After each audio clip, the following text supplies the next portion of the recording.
Last Sunday, we studied how the Bible is inspired, inerrant, and sufficient.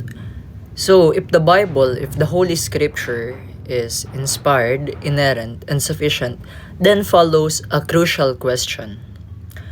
How should we read the Bible rightly?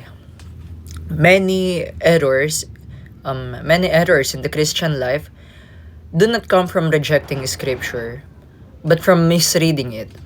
The problem is often not that people do not read the Bible, but that they read it without understanding how God intends it to be read. Scripture must be approached with reverence, humility, and submission.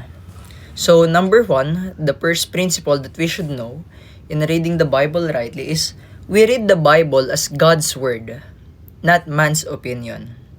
The first rule of reading Scripture rightly is recognizing what it is. The Bible is not a collection of inspirational quotes. It is not a book of private messages detached from context. It is God speaking to His people. The Lord Jesus Christ said Himself in Matthew 4:4, but He answered, "It is written, man shall not live by bread alone, but by every word that comes from the mouth of God."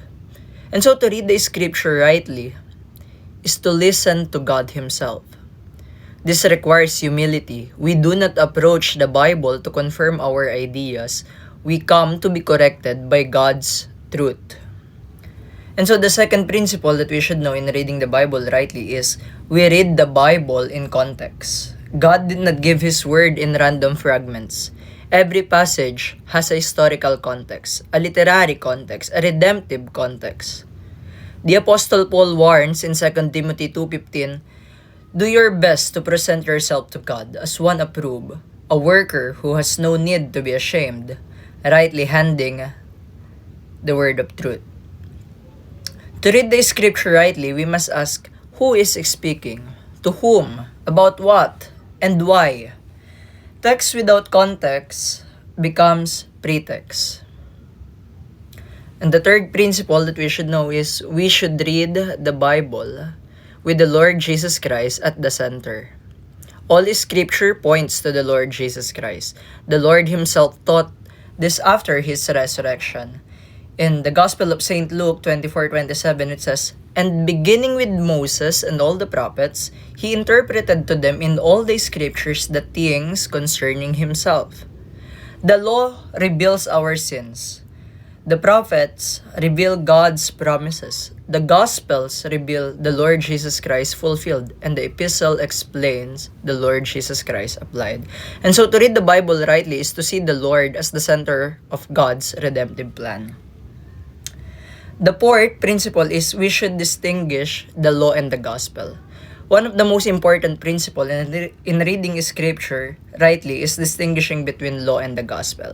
The law commands and condemns, the gospel promises and saves. In Romans 3:20, St. Paul says, "For by works of the law no human being will be justified in his sight, since through the law comes knowledge of sins." And in Galatians 3:24, "So then the law was our guardian until Christ came, in order that we might be justified by faith." When law and gospel are confused, legalism arises, assurance is destroyed, the Lord's work is diminished. When they are distinguished, sin is exposed, grace is magnified, faith is strengthened. And the fifth principle is we read the Bible as one unified story. The Bible is not many disconnected stories. It is one redemptive story. Creation, fall, redemption, consummation. The Apostle Paul writes in Ephesians 1:10, "To unite all things in Him, things in heaven and things on earth." To read the Bible rightly is to read it as a unified revelation of God's saving work in the Lord Jesus Christ. So the sixth principle is we read the Bible with the church. The Bible was given to the church. We are not the first to read it, and we will not be the last.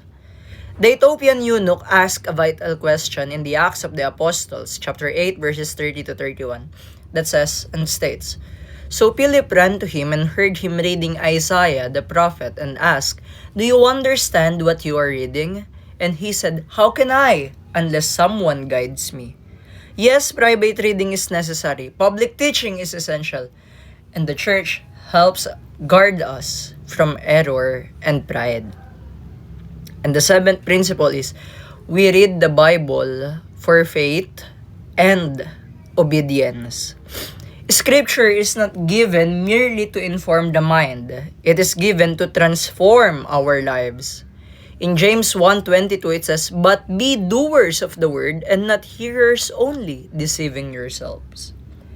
Right reading leads to right believing, and right believing leads to right living. And so the eighth and the last, but definitely not the least, we read the Bible dependent on the Holy Scripture. Finally, Scripture must be read prayerfully. The same Spirit who inspired the Word illumines the Word. In 1 Corinthians 2:12 it says, "Now we have received not the spirit of the world, but the Spirit who is from God, that we might understand the things freely given us by God." We read asking God to teach us, correct us, and to conform us to the image of the Lord Jesus Christ. And so to read the Bible rightly is not merely to read often, but to read faithfully. We read as God's Word in context with the Lord Jesus Christ at the center, distinguishing law and the gospel. We read with the church in dependence on the Holy Spirit. And so in the next lesson, we will turn to a foundational truth that governs all our study of God, our theology. The glory of God as the chief end of man. May the Lord grant us ears to hear His word, hearts to believe His truth, and lives to obey His commandment.